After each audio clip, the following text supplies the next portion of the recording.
Hi, it's Brad from TransAudio, and I'm here today with Geoff Daking, and we're here to talk about just get a little information about the Daking story.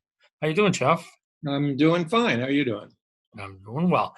Hey, listen, so tell me, how did this whole Daking thing come about? You were involved in the music business, but how did Daking evolve? So I was in the studio business for, I don't know, 25 years. And as people started building more and more virtual home studios, they started to need equipment. And this is 1993. And there wasn't really much available. There was API. Neve wouldn't sell you anything. I think Demeter made a preamp, but there wasn't any gear. So I sat around with a bunch of engineers one night and we said, well, what's the best sounding mic pre and EQ you ever used? And they all said the Trident A range. So I called up my friend Phil Wagner, who was the president of Trident at the time, Trident USA. And he said they don't have any interest in making that stuff. They want to make this new computerized stuff. He said, why don't you make it? So he sold me the module sold me the schematic, and I borrowed a module from Lenny Kravitz's studio, and I reversed engineered the mic pre and the EQ.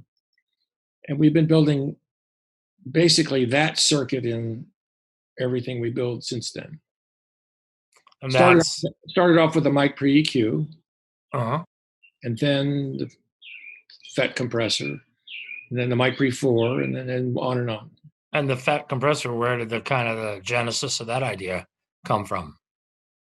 That was derived from my favorite compressors. If you made a list of all the compressors in the world that people liked, you'd find commonality. They like peak detectors, they like feedback, that sort of thing, even the ones that are tubes. And then there are the other ones which are feed forward and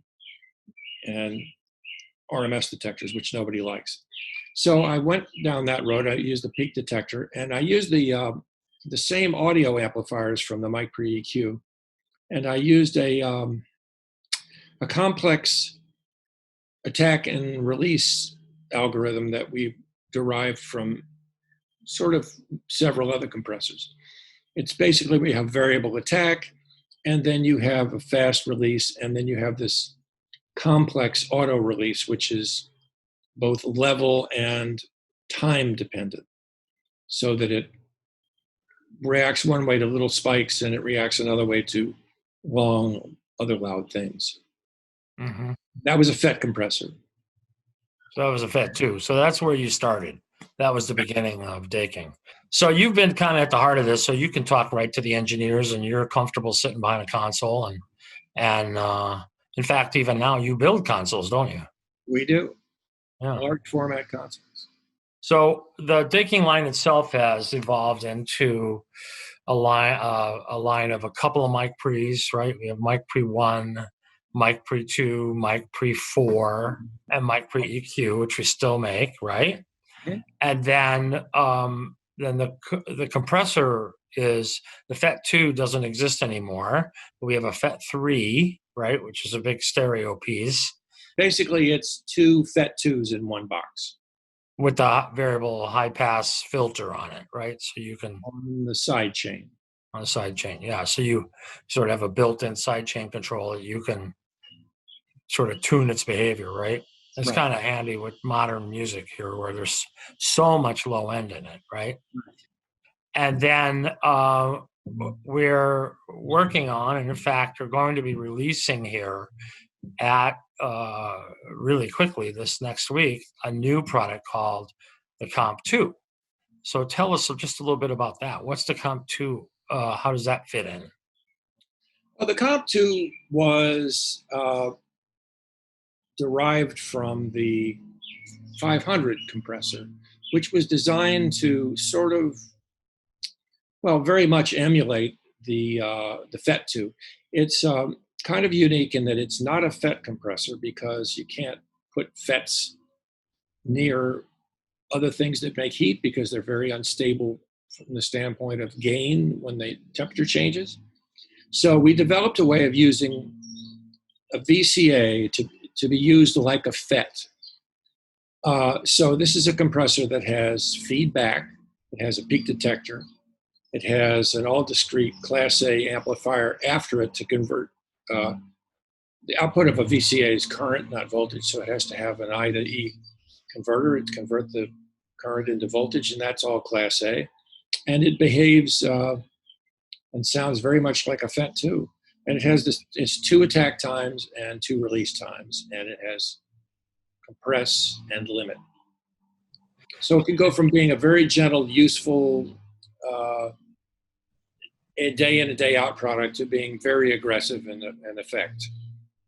I kind of like the idea of how we talked about this, because you tried to build a really good compressor, but something that was really easy to use in the studio and you could adjust fast. I know that you talk about that a lot, about getting a job done, the practical side of the business. Yeah, get home early. Get home early. Yeah.